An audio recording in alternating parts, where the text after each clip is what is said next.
Hello दोस्तों, स्वागत है आपका एक और नई वीडियो में। आज हम बात करते हैं ज़ोमैटो की। आपने देखा होगा कि फूड डिलीवरी है, हर जगह ज़ोमैटो का नाम सुना होगा, बहुत चलता है। लेकिन ये इतने लॉस में कैसे है, अभी भी इसमें इतना घाटा क्यों हो रहा है? आज 7-8 साल हो गए लगभग इसको काम करते हुए इंडिया में। ये 2010 में स्टार्ट किया था, लेकिन जो फूड डिलीवरी इन्होंने डिलीवरी देनी स्टार्ट करी थी वो 2015 में स्टार्ट करी थी। ये दो लोगों ने मिलकर स्टार्ट किया, दीपेंद्र गोयल जी और पंकज चड्ढा जी ने। और ये अभी लगभग 24 देशों में और कम से कम 10,000 शहरों में इसकी सर्विसेज चालू हैं, जहां फूड डिलीवरी दी जाती है। और लेकिन इसका जो लॉस है वो लगभग 1220 करोड़ का तो ये 2022 में का ही आया है। और 5,000 से ज़्यादा लगभग इसमें लोग कर्मचारी काम करते हैं। 5,000 से ज़्यादा लोगों को ये काम देता है। लेकिन ये समय के साथ साथ परिवर्तन तो बड़ा करता रहा। कभी क्लाउड किचन इसने स्टार्ट करी कि रेस्टोरेंट एक्सपेंड हो जाए, उनके साथ बढ़ जाए आगे। और 2018 में इसने यूनिकॉर्न की लिस्ट में भी आया। यूनिकॉर्न मतलब $1 बिलियन की कंपनी की जब वैल्यू हो जाती है तो यूनिकॉर्न हो जाता है, तो US डॉलर के हिसाब से। तो यूनिकॉर्न में भी आया, यानी कि इसकी कंपनी की वैल्यू $1 बिलियन बन गई, मतलब 74,000 करोड़ की कंपनी हो गई। इतनी बड़ी कंपनी हो गई जब फंड उठाते हैं। लेकिन उसके साथ साथ इसने चेंजेस भी करे।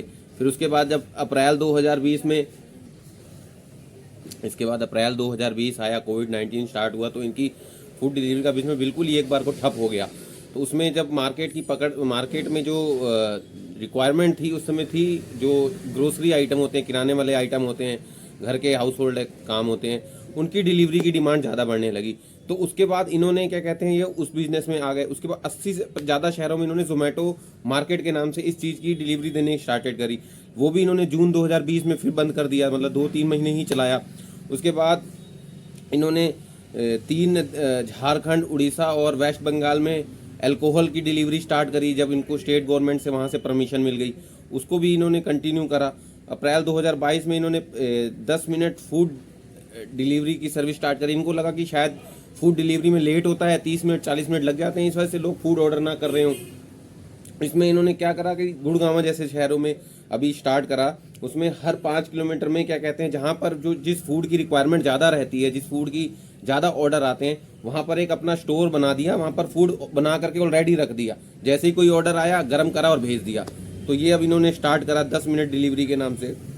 इसके बाद इन्होंने अभी तक 12-13 से ज़्यादा स्टार्टअप जो छोटे छोटे होते हैं उनको टेक ओवर कर चुके हैं, कि ताकि अपना बिजनेस और तेज़ी से बढ़ा सकें। उससे भी फ़ायदा नहीं हुआ। तो अभी ये पिछले मैं आपको 5 साल का ही अगर इनका बताऊं तो ये कैसे कैसे लॉस में चले हैं। 2018 की अगर बात करें तो इनने कम से कम 103 करोड़ का लॉस हुआ। 2019 में इन्हें 965 करोड़ का लॉस हुआ। 2020 में इन्हें 2367 करोड़ का लॉस हुआ। ये तो कोविड वाला ड्यूरिंग पीरियड था। और 2021 में 812 करोड़, और अभी ये 2022 में फिर से 1220 करोड़ का लगभग लॉस हुआ है। तो ये प्रॉफिट में तो आए ही नहीं।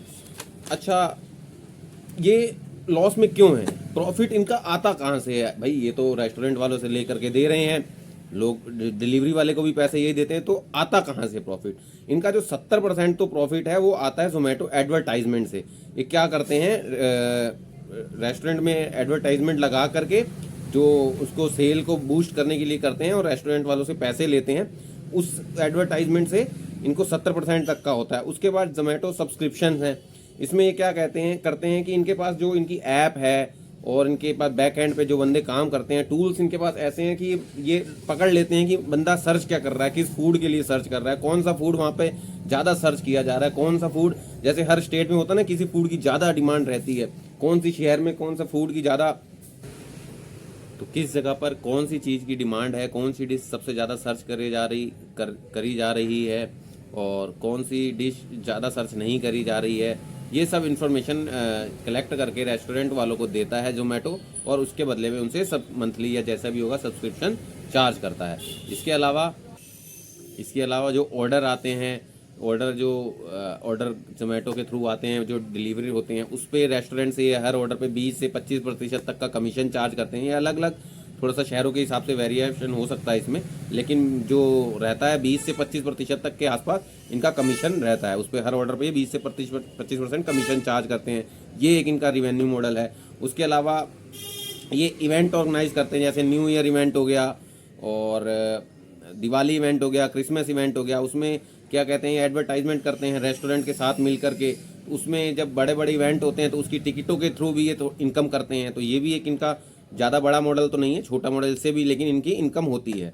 और दूसरी चीज़ हमें लगता है कि 50% ऑर्डर है, 60% ऑर्डर है, डिस्काउंट है, सॉरी डिस्काउंट दे रहे हैं तो ये जोमेटो डिस्काउंट उठाता है। नहीं, ये क्या करता है, जैसे 50% डिस्काउंट है तो 40% रेस्टोरेंट वाला देता है, उसमें से 10% ही जोमेटो स्विगी इसका भार उठाते हैं। बाकी रेस्टोरेंट जो है जोमेटो ही उसको क्या कहते, वो रेस्टोरेंट ही उसका पे करते हैं। उसके अलावा पैकिंग चार्जेस हैं वो भी जोमेटो देता है। तो फिर ये रेस्टोरेंट क्यों काम कर रहे हैं जोमेटो के लिए? इससे इनको मार्केटिंग मिलती है, ऑर्डर मिलते हैं, नाम मिलता है, तो ये इस वजह से इसमें काम करते हैं। वरना ये काफ़ी तरह के एक्सपेंसेस रेस्टोरेंट वालों को भी उठाने पड़ते हैं ऑनलाइन डिलीवरी के नाम पर।